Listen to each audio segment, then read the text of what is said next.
I'm good.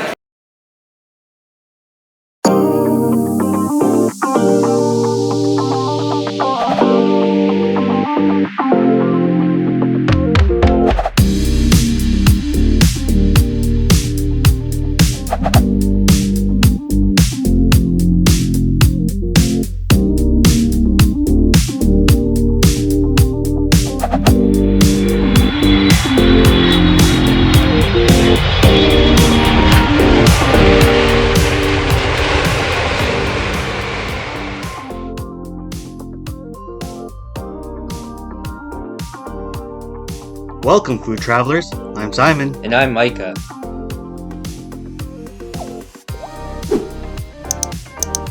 Well, if you saw the intro, yes, that really did happen. So just kind of a public service announcement. If you are filming something, don't forget to look where you're going so you don't fall. On a positive note, I did save the camera, so that was a good thing. So moving on, we are in Las Vegas and we are visiting actually some restaurants over at the Palazzo. Yeah, Simon, so we're starting off here at Milos, and we both got the lunch set menu, which is a 3-course menu. And starting off here, I got the 3+1 oysters, and these oysters are Canadian oysters. And for my second choice was the lobster pasta, which is an add-on item. And for my third one was baklava. And with these oysters, they actually came with these raspberry Vinaigrette sauce, which is pretty interesting. It's something that I've never had before. And what do you have, Simon? For my orders, I actually had for my first dish the Canadian classic, and that is actually a Nova Scotia smoked salmon. It comes with cream cheese and red onions and served on a toasted bagel. This was actually pretty good. I did enjoy this very much. For my second course, I had the Estiatorio Macaronada, which is similar as what Micah had, which is the essentially a lobster pasta. And of course, to finish off the meal for dessert, I had baklava as well. Micah, I have to say that for the price, at least the $38, there are add-ons depending on what you get. But just at $38 to start off for this set meal, I thought it was a pretty good deal. Yeah, I totally agree. For Las Vegas, $38 for a set menu, I don't think you can really beat that, especially eating on the strip. And these add-on items are additional item price that you do have the add-on. So like for example, this lobster pasta that we got was a $20 add-on at this time of recording, and the baklava was a $5 add-on item. But in terms of even with these add-on pricing, I still think it's a pretty good deal. Yeah, Mike, I completely agree, and not even just a good deal. Like you get a pretty good amount of food. So, at least for me, I was not leaving the restaurant hungry whatsoever. It filled me up, and pretty much was nice to have a nice full belly and energy for the rest of the day. Yeah, and also the service here was really good too, top notch. I think we had 2 or 3 surfers per table, constantly walking by, seeing if we needed more water or if we needed anything else. Yeah, and one of the things I do remember is they start you off with kind of some bread, and they'll pour the olive oil down on a plate, and then they'll actually bring over fresh parsley, and they'll actually cut that up and put it into the olive oil. So that was pretty interesting. It was a kind of a first for me. However, I gotta say I haven't been to too many Greek restaurants, but I really did enjoy this one. Yeah, that was definitely really interesting. Having them bring the plant over and just cutting the leaves down, putting that into olive oil for you to eat. Definitely a new experience for me as well.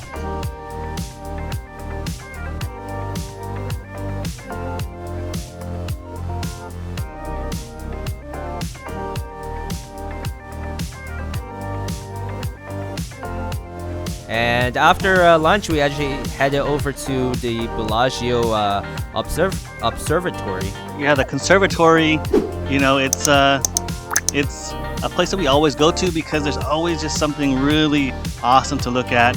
And in this case, they actually started doing their conservatory dining, which is pretty interesting to look at. So that's something that maybe in the future we can try. hopefully somebody out there, if you've done it before, let us know if it's worth it. Send a comment below. Yeah, that's definitely something I do want to try in the future. I think it'll be cool to eat in here. And I do know, according to their menu for dinner, it is a Michelin restaurant.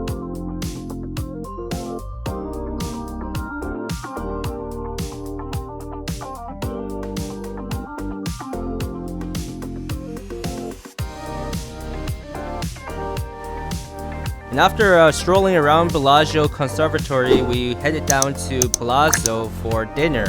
So we actually made reservations well in advance to Wakuda, and this one is located in the Palazzo by the check-in part of the hotel.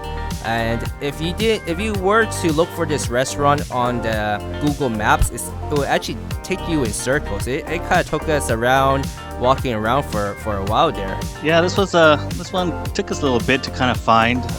It's one of the newer spots that are located over at the Palazzo. So, I was excited because it was a really famous chef, 2-star Michelin star chef. And, I love Japanese food, so I thought, this would have been a really great place to go try.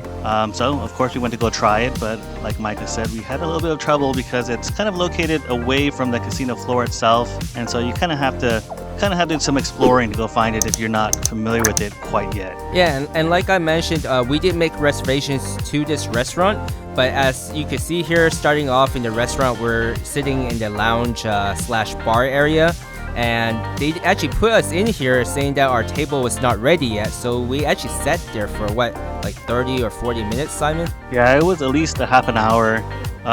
And we had reservations for 9 p.m. and we were actually towards the end of the day. I believe they close around 10. But it was just kind of odd that, as we had reservations at 9, the table wasn't ready and they sent us into the lounge and then kept us there for such a long time.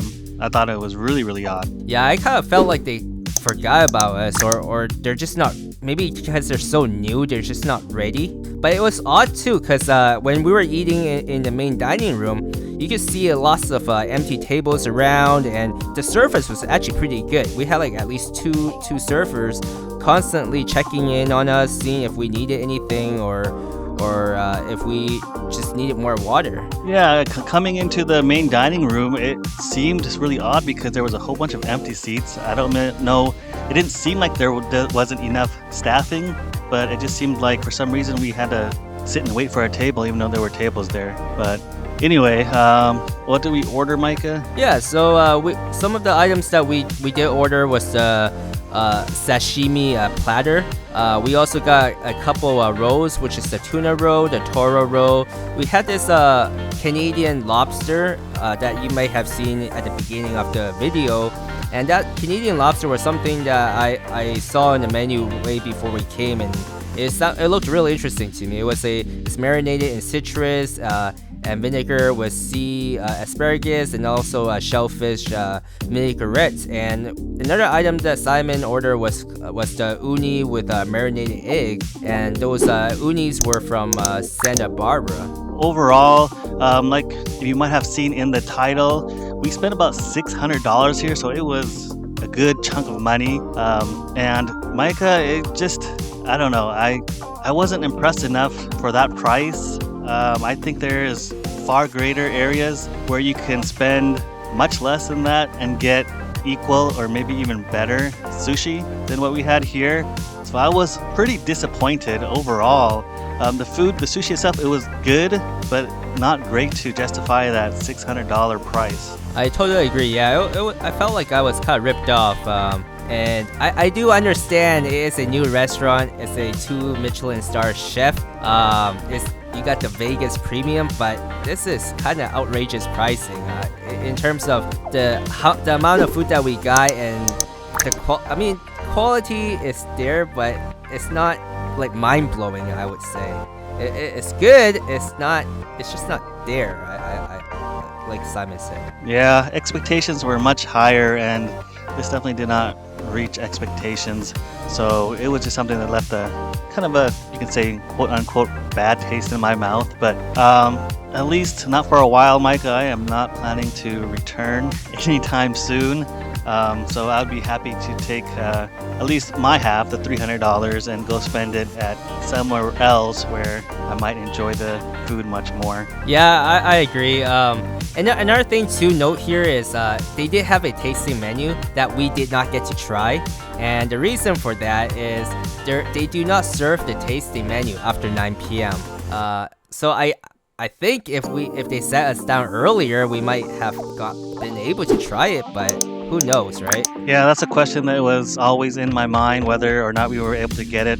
But because they sat us in the lounge and kept us there for a while, they did go check, at least our server did, to see if they could, but they eventually said no, they couldn't.